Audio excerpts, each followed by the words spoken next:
Good evening and welcome to some Texas-sized breaking news on a Friday night. Former Texas Governor Rick Perry is dropping out of the presidential race.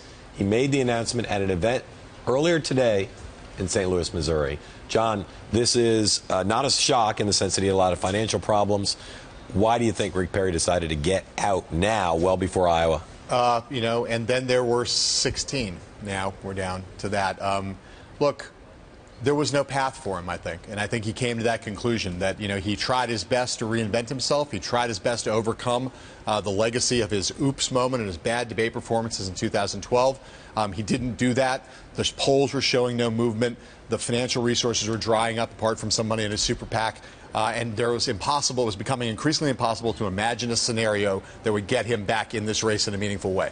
This is a story about Rick Perry and his failure to capture the moment last time when he entered as a much stronger candidate. I don't really think it affects the race much. He didn't have much support. Right. His donors are up for grabs, and yes. I think there are people like Ted Cruz, maybe some others who can get that, but really doesn't have much of an impact on the race. I don't think it's going to change very much for pretty much anyone, but it is unfortunate, obviously, for Governor Perry. Yeah, we wish him and his family the best. Later in this program, we're going to talk more about the big news, Rick Perry getting out of the race and its impact. But now we're going to move on to the other big stories of the day. First of all, remembering the anniversary of September 11th. Here are some highlights of the sights and sounds of today.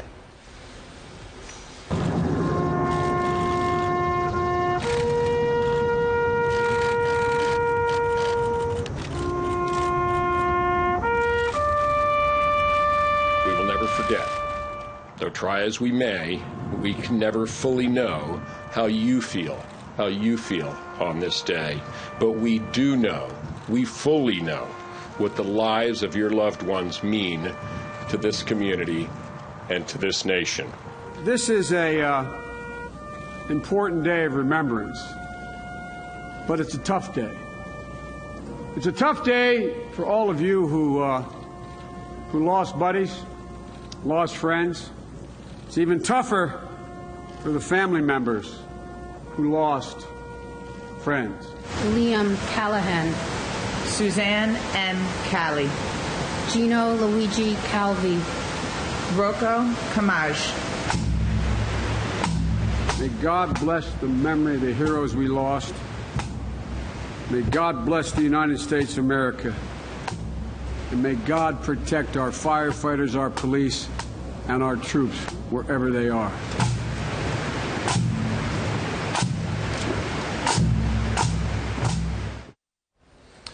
Almost every year since 9/11/2001, the Gallup organization has asked an interesting poll question of American households. How worried are you that someone in your family or you will become a victim of terrorism? This year, 49% of Americans say they are worried about that. That's the highest number that question has gotten since the year of the 2001 original attacks. John, what do you think of that number? What are your thoughts on this 9/11 in a time of incredible, intense politics in Washington and the presidential? Well, being here in New York City, it's always, I think the whole country was affected by 9/11, but here there was a special resonance, and it still is here.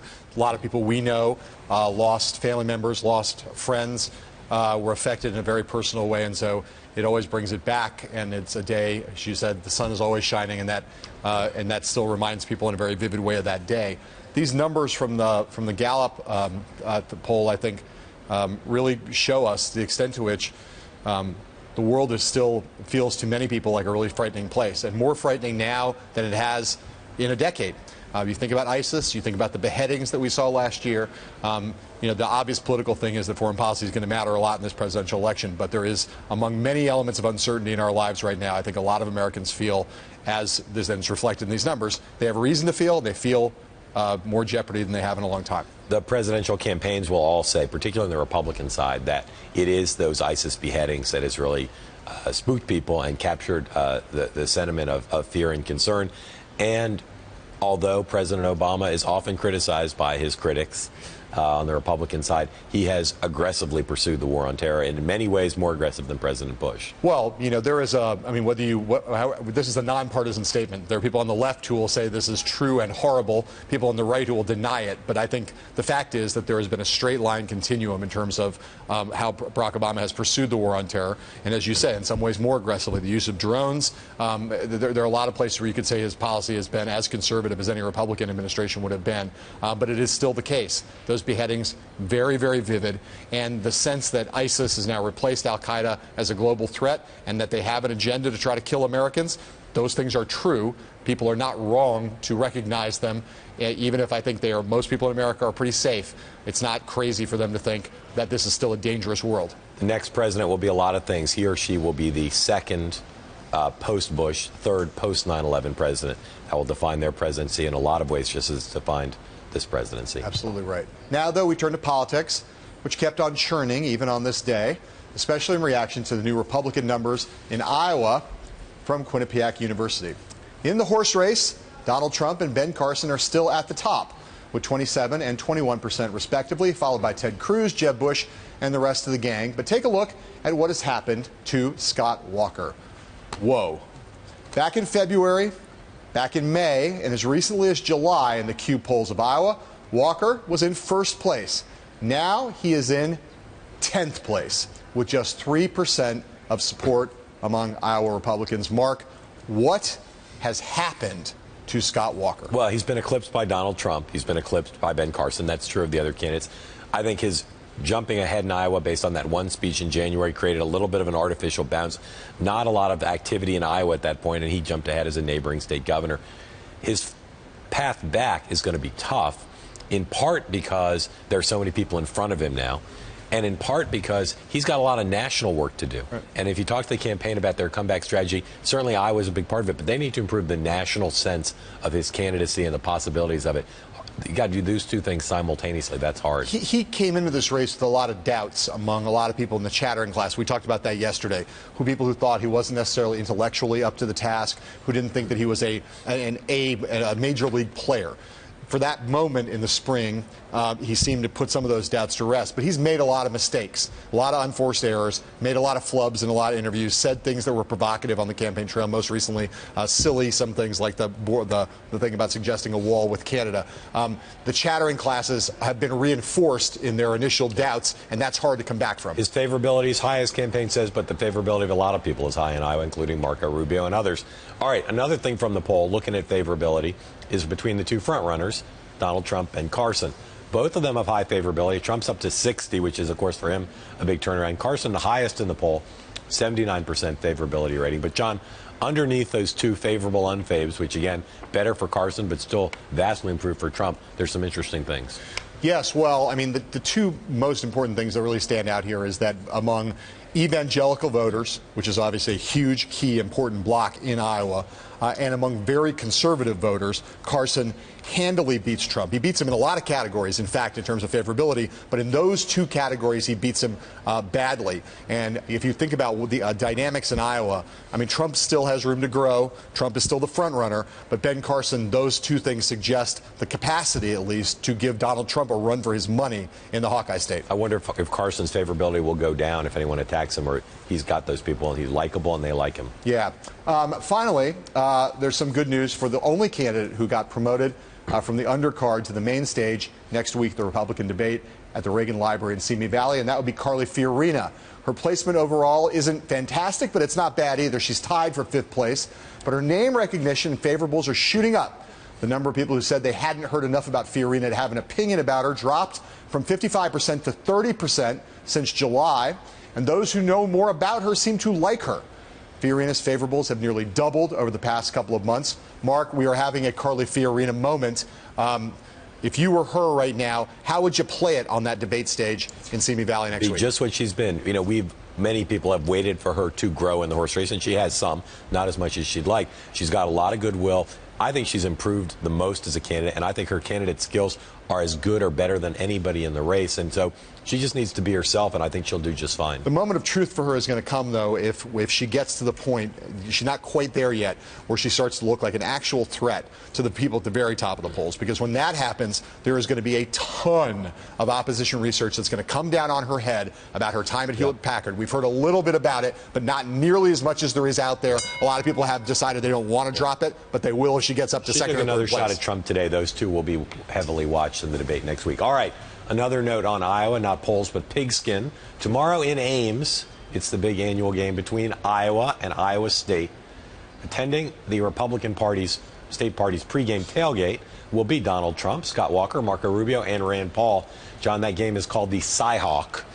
Cyclones and Hawkeyes. It is. What do you expect tomorrow with those people gathered for the game? Great tailgating, a lot of pork products, a lot of beer, possibly a drunken brawl. And the question is, for me, Donald Trump's going to be there with a bunch of these other people who he's been fighting with, most of them, except for maybe Marco Rubio, even with Marco Rubio a little bit. How are they going to react? I mean, we've been talking privately about what it's going to be like, the dynamics at Simi Valley. What's it going to be like at the tailgates? They may not all be there at the same time, but it's almost certainly the case that Trump will get the most media, the biggest crowd reaction. Right. If I were those other guys, I'm not sure this is the best thing to do, to show up at a game where it's all about being raucous. It's all about fun. Right. Trump is... Try to take on Trump on those terms. Raucous and fun. Raucous and fun. You're not May going not be the smartest thing they do. Probably not going to win that fight. Be interesting to watch. All right, up next, a genuine rarity in the televisual world, an interview unlike almost any other, and one that we'll be talking about for a long time. Joe Biden with Stephen Colbert after this. Vice President Biden's interview on The Late Show with Stephen Colbert last night was pretty much a perfect TV interview, not just because of the intensely personal topics that they covered, but because it felt real. Even though we expect that you've seen some of it, at least some parts of it by now, let's watch an unedited portion in which Biden and Colbert discuss the way they've dealt with loss in their families. My mom had an expression. She'd say, as long as you're alive, you have an obligation to strive, and you're not dead till you've seen the face of God. It really, really has been imbued in me, my siblings, my mother, my grandfather. Life is, no one owes you, and my dad said, no one owes you anything. It's just, you gotta get up. And and I feel like I was letting down Bo. I've letting down my parents, letting down my family. And how have you let them down? If I didn't just get up, I mean, you just got to get up. And think of all the people you know who are going through horrible things, and they get up every morning and they put one foot in front of the other. And they don't have, like I said, anything like the support I have. I marvel at the ability of people to absorb hurt and just get back up. And most of them do it with an incredible sense of empathy to other people. I mean, it's interesting. The people I find who I'm most drawn to are people who have been hurt, and yet, and I'm not going to embarrass you, but you're one of them, old buddy. No. Your mom, your family, losing your dad when you're a kid and 3 brothers. I mean, it's like asking, what made your mother do it every day? How did she get up every single day with 11 kids and start? I mean, it's just... Well, she had to take care of me. Well... She did. No, that's it. We were there for each other. That must have been a hell of a job. And I had to take care of her. I had to take care of her. That's the point. So there was divided reaction to some parts of this interview. Some people thought that seemed hokey or mawkish or fake in some way. Other people felt it seemed very human and very deeply real. I put myself in that latter camp. What about you? I put myself in that camp. I mean, there's also debate about whether what he was saying made people think he was going to run or not. Yeah, we'll get to that. Yeah, this is so genuine, and that's what made this. And people talk about raw, extraordinary. I apply those words too. But they're so genuine. It's so unusual, not for Joe Biden, but for someone like of his stature or position to go on a late night show and just let his guard down and say what he would say almost verbatim off camera. Yeah, and you think about what the tragedy that Colbert suffered when he was a kid, losing his father and brothers. A unique kind of moment for the two of them, given the things that Biden has been through and that Colbert has been through. But a really interesting thing to me, just because that was the first real moment I felt like where you saw Colbert totally shedding the old Stephen Colbert character. They had, I thought, a genuine connection going on there. That didn't seem to me at all phony or stage managed. It felt to me very human and very affecting. All right. Everyone knew that Colbert would ask Biden about whether he is going to, in fact, run for president. So here's another unedited portion of that interview in which the vice president explains his thought process, complete with some dramatic pauses laden with emotion. You said this weekend that you don't know if you are emotionally prepared to run for president. Look, I don't think any man or woman should run for president unless, number one, they know exactly why they would want to be president, and two, they can look at the folks out there and say, I promise you, you have my whole heart, my whole soul, my energy, and my passion to do this. And I'd be lying if I said that I knew I was there. I'm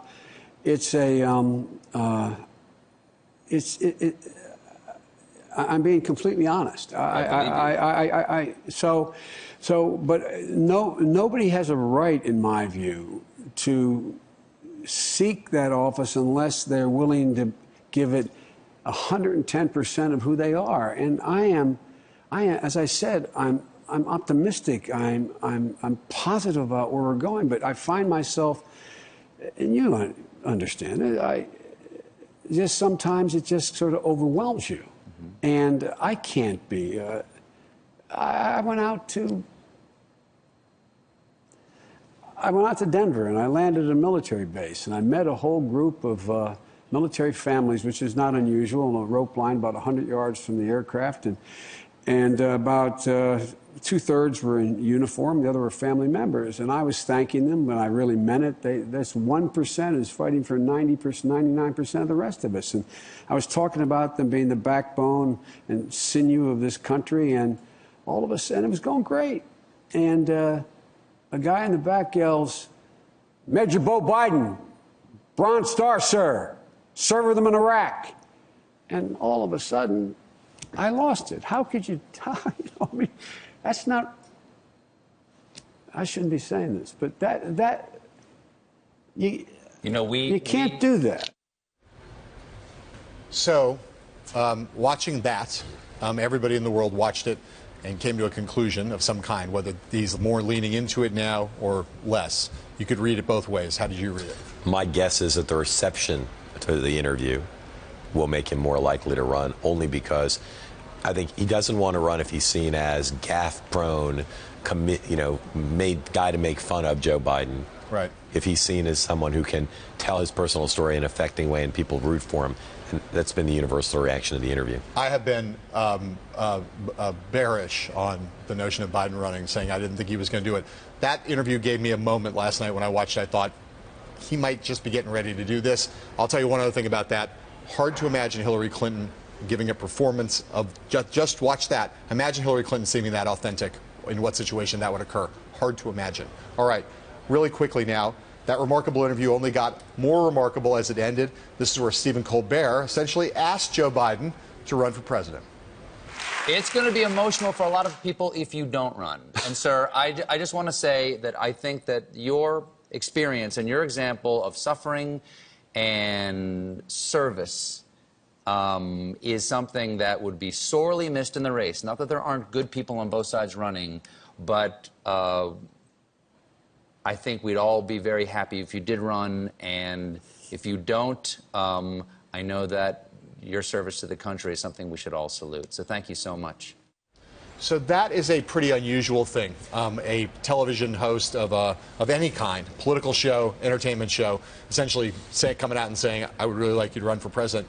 How do you feel about that? Appropriate, inappropriate? For Stephen Colbert, totally appropriate and totally heartfelt. And I think at this point, a lot of people feel that way. Even some Republicans I know who over the years have mocked Joe Biden because of the death of Joe Biden, because of the way he's handling it. They've said, it'd be great if he ran. It'd be great for him to have the chance.